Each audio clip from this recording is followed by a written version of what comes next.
नमस्ते फ्रेंड्स, आज हम बात करेंगे कि साइकेट्री के जो पेशेंट्स होते हैं उनकी बीच बीच में तबीयत क्यों खराब हो जाती है, उनके सिम्टम्स क्यों बढ़ जाते हैं।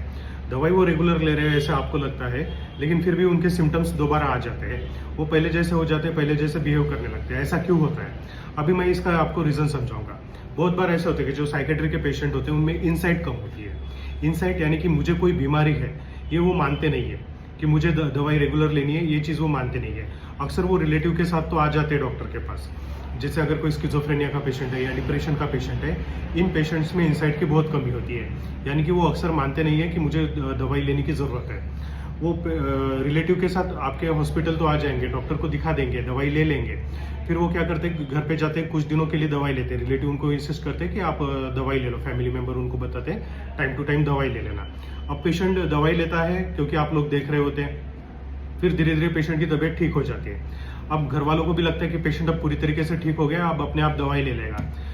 आपने 1 महीने की दवाई लेके गए, अभी 2 महीने हो जाते हैं, 3 महीने हो जाते हैं, आप पेशेंट को बोलते हैं डॉक्टर को दिखाना है क्या, पेशेंट बोलता है नहीं मैं ठीक हूँ, अभी कोई जरूरत नहीं। आपको भी लगता है क्यों वापस डॉक्टर के पास जाना है, क्यों दवाई लेना है। अब धीरे धीरे पेशेंट की तबीयत बिगड़ने लगती है, उसको छोटे छोटे सिम्टम्स वापस आने लगते हैं, जैसे नींद में दिक्कत होना, गुस्सा आना, मन उदास लगना, चिड़चिड़ापन होना, ये सिम्टम धीरे धीरे वापस आने लगते हैं।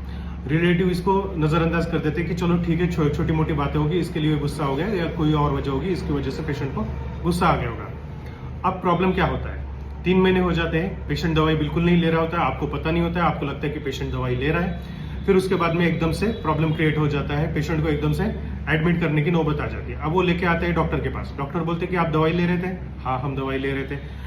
कैसे दवाई ले रहे थे, हम तो लेके गए थे। फिर पुराने रिकॉर्ड्स चेक किए जाते हैं, पता चलता है कि 4 महीने से तो पेशेंट आया नहीं, दवाई लेके गया था 1 महीने की, अभी 3 महीने दवाई कहाँ से ली। तब उनको पता चलता है अरे पेशेंट ने दवाई तो ली नहीं। अब उनका खर्चा बढ़ जाता है, क्योंकि एडमिशन में आपको कम से कम 3-4 हज़ार रुपये रोज के लग जाते हैं।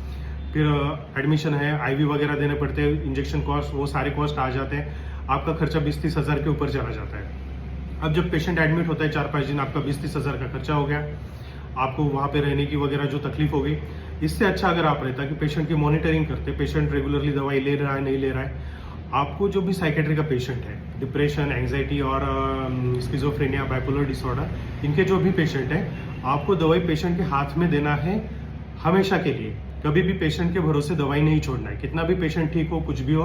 आप मॉर्निंग में एक रूटीन बना लीजिए, मॉर्निंग में, इवनिंग में, जो भी आपकी दवाई का टाइमिंग है, उस समय पेशेंट को दवाई हाथ से खिलाइए। पेशेंट को बोलिए आप दवाई खाओ, मेरे सामने खाओ, बस इतना आपको करना है। आपका पेशेंट हमेशा के लिए ठीक रहेगा।